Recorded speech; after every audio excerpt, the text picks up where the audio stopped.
Story पता भी नहीं है, मतलब ये फिर से तैयार बैठे थे मुझको अरेस्ट करने के लिए। अली अमीन साहब ने ये नहीं देखा कि मेरे सूबे की हैं या नहीं है, मेरा बनता है या नहीं बनता, उन्होंने रेस्क्यू किया, उन्होंने मुझे, मेरी फैमिली को सिक्योर किया, उन्होंने हमें केपी हाउस में रखा कि आप यहाँ पे रहें, आप अपने बच्चों के साथ रहें, आपके बच्चों को आपकी जरूरत है, आप अपनी फैमिली के साथ रहें। मतलब अभी लोगों को बहुत है कि मैं केपी हाउस में रह रही हूँ, लेकिन यहाँ पे मैं रह रही हूँ क्योंकि उन्होंने मुझे यहाँ पे मेरी सेफ्टी के लिए रखा हुआ है, कि ताकि उनको पता है बाहर क्या हालात चल रहे हैं ना।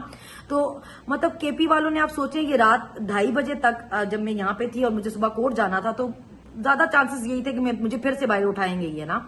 तो आप, मैं खैर अब नाम तो नहीं लेती, लेकिन एमएनए और एमपीए भी यहाँ बैठे ये प्लानिंग कर रहे थे कि अगर ये दोबारा इस तरह इन्होंने कोई कोशिश की अबडक्ट करने की या गायब करने की, तो हमने किस तरह इसको रेस्क्यू करना है, हमने किस तरह इसको वहां से निकालना है और हमने किस तरह केपी हाउस पहुंचाना है। मेरे लिए बहुत इज्जत की बात है कि अली अमीन साहब ने मुझे यहाँ पे अपने सूबे की मेहमान बना के रखा हुआ है। यहाँ पे उन्होंने मुझे कहा कि आप मेरी बेटी हैं, आप मेरी बहन है, आप इसको अपना घर समझिए, जब तक आप मुकम्मल महफूज नहीं आप यहाँ पे रहें। उन्होंने मुझे इतना सपोर्ट किया, मेरे बच्चे इतने खुश है। मेरा मोहम्मद थोड़ी देर बाद आके मुझे हक करता है, देखता है मैं कहाँ बैठी हुई हूँ, फिर देखता है किसी से मिल रही हूँ, तो फिर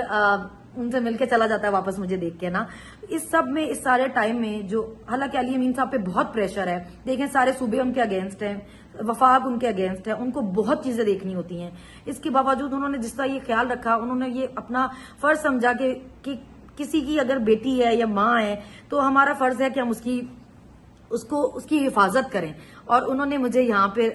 रखा, उन्होंने वो लेके आए, मेरी फैमिली से उन्होंने खुद बात की, मेरे अम्मी अबू भी यहाँ पे थे, शुरू में तो थे वो, फिर एक दिन रहे। तो मैं उनकी इतनी शुक्रगुजार हूँ कि मैं आपको बता नहीं सकती, उनकी वजह से मेरे बच्चे मेरे साथ हैं आज, तो मैं तो ये उनकी फेवर भूल ही नहीं सकती कभी।